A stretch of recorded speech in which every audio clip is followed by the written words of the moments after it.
Açılış konuşmasını yapmak üzere Sayın Doktor Elyar Makuyi Bey, CAMOH Genel Başkan Yardımcısı ve İstanbul Ülke Ocakları İl Yöneticisi kürsüye davet ediyorum.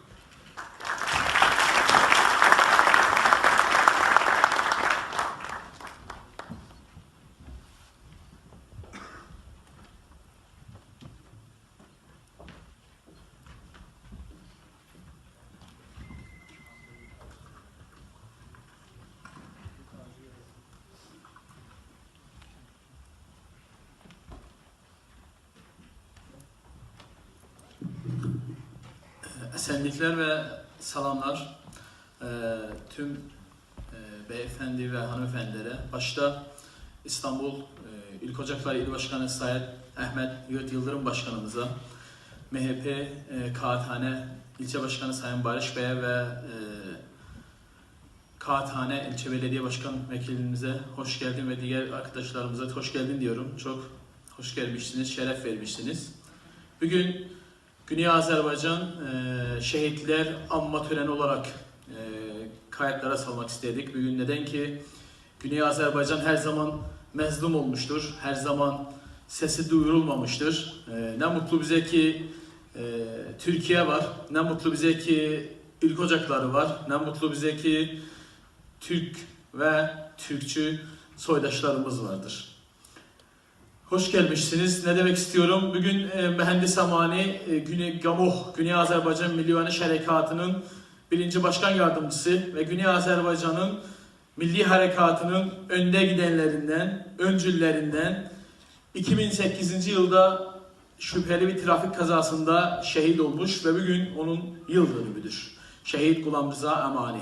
Gulam Rıza Amani dediğimizde Güney Azerbaycan demek istiyorum. Gulam Rıza Amani dediğimizde milli hareketimiz demek istiyorum. Mezlum milletimizin gül sesi demek istiyorum. Neden ki bu şehidimiz hayatında durmadan, hiç çekilmeden, hiçbir şey takmadan tam hareket yolunda ve millet yolunda ve liderimizin arkasında durarak bugüne kadar hareketimizin gelmesine sebep olmuştur. Onun yanı sırası diğer şehitlerimiz rahmetlik Profesör Doktor Zehdi abi, rahmetlik İbrahim Bey Caferzade, eşleri Mina Hanım ve çocukları, 2 aylık 3 aylık çocukları Aylar ve onun sırasında Cengiz Behtaver ve diğer isimleriniz çok olduğu için söylemediğim diğer şehitlerimizi anmak istedik bugünleri. Milletçilik, onlar dediğine göre milletçilik ne demektir? Milletçilik insanlığın zirvesi demektir. İnsanlığın tüm manasıyla insanlığımızı korumak, kültürümüzü korumak, dilimizi korumak ve milliyetimizi korumak demektir. Rahmetlik Sehen Defşarlı yaklaşık 17 yıl önce, 1997, 20 yıl önce Doktor Mahmud Ali Çeyreganlı Tebriz'de milletvekili adayı olduğunda adaylığın devrim muhafızları geri aldıklarından sonra hapse atıyorlar ve orada çok ağır işkencelere Sayın Doktor Çeyreganlı Bey maruz kalıyorlar. O arada Sehen Defşarlı Bey bir şey söylemiştir. Demiştir ki kapanmış kapıları açtılar birer birer. Saldılar kapıların dalına bir er.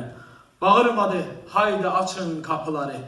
Kelepçeden çağırmadı yalnız dolu gözleriyle baktı duvarlara. Çeynedi şah damarların dişleriyle. Yazdı kanıyla duvarlara. Şerefli milletler kendi bayrakları altında yaşar. Doktor Çeyreganlı böyle anımsadı. Neden ki Doktor Çeyreganlı bir milletin sesi olmuştu. Doktor Çeyreganlı milletimizin, mezlum milletimizin sesi olmak üzere yasal yollarla meclise gidip ve milletimizi savunmak istemişti. Ama buna müsaade etmemiştiler. Sehen Defşarlı bu şehri söylediğinden sonra, Güney Azerbaycan Milli Hareketimizin uğruna çalıştıktan sonra yine sahte trafik kazasında şehit olmuştur. Ondan sonra 2006. yılda Türklere İran resmi gazetesinin hakareti sonucu ayaklama yaptıktan sonra Türklere hakaretin karşısı olarak bayaklamalarda 250'ye yakın arkadaşımız, soydaşımız, milletimizin cenazesi belli olmayan yerlerde, şehirlerin çevresinde, parklarda, göllerde bulunmuştur. Bazıların fotoğraflarını orada görüyorsunuz. Bunların da sesi olmaya çalıştık. Neden ki bugüne kadar sesi olmamıştılar. Biz Azerbaycan demekte Türk demek istiyoruz. Türk dediğimizde bölgenin en büyük varlığı, dünyanın en büyük varlığı demek istiyoruz.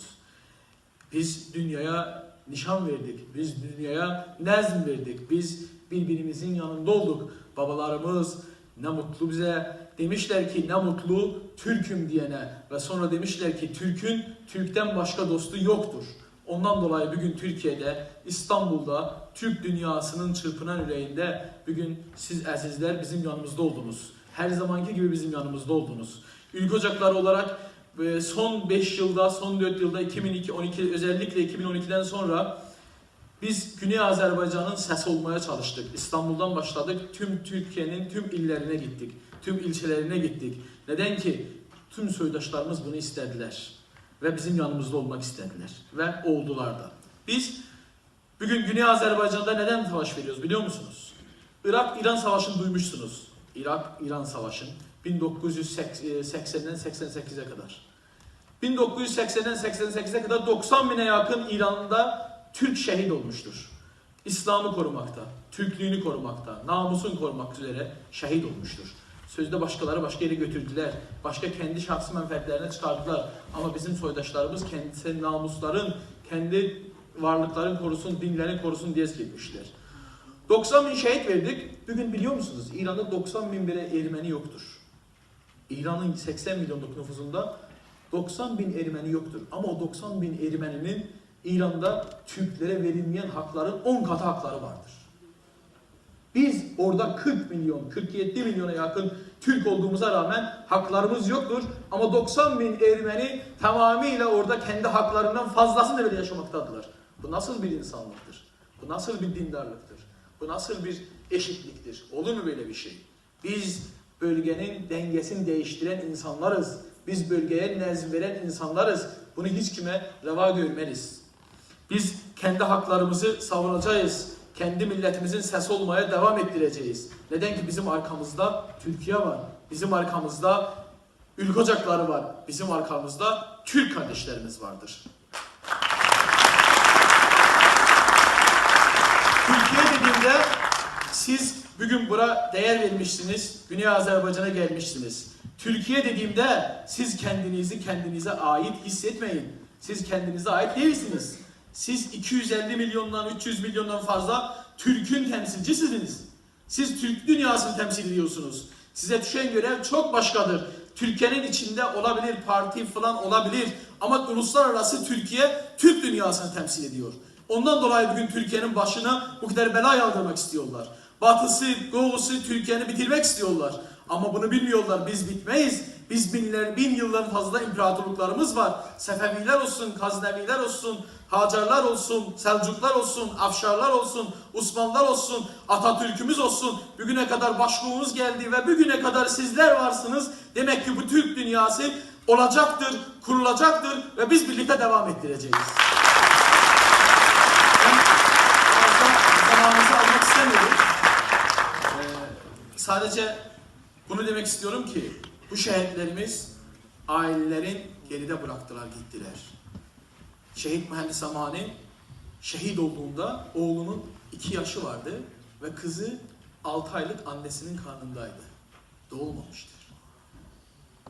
Türkçülüğün İran'da uyanışına sebep olan Profesör Doktor Zühtü abi 5000 sayfalık İran Türklerinin eski tarihi diye bir kitap yazmıştır. Ve Türklerin uyanışına sebep olmuştur. Ve onun kitapları İran'da her bir evlerde kutsal kitaplar gibi okunmuştur. Özellikle Türkçüler tarafından. Bilmiyorum, burada bir fotoğraf var, size göstermek istiyorum. Herhalde bu açılmıyor. Ama o Doktor Zühtü abiden sonra hiç kimse bu hareketten bir adım geri çekilmedi. Hiç kimse bu hareketten taviz vermedi. Biz vermeyeceğiz bu hareketten taviz. Bizim içimize fitne sokacaklar. İçimizi bize ayrılmamıza sebep olmak isteyecekler. Ama biz buna müsaade etmeyeceğiz. Çünkü biz toprakları toprak yapan, üstündeki, özür dilerim, bayrakları bayrak yapan, üstündeki kandır. Toprak uğrunda ölen varsa vatandır. Çok teşekkür ederim.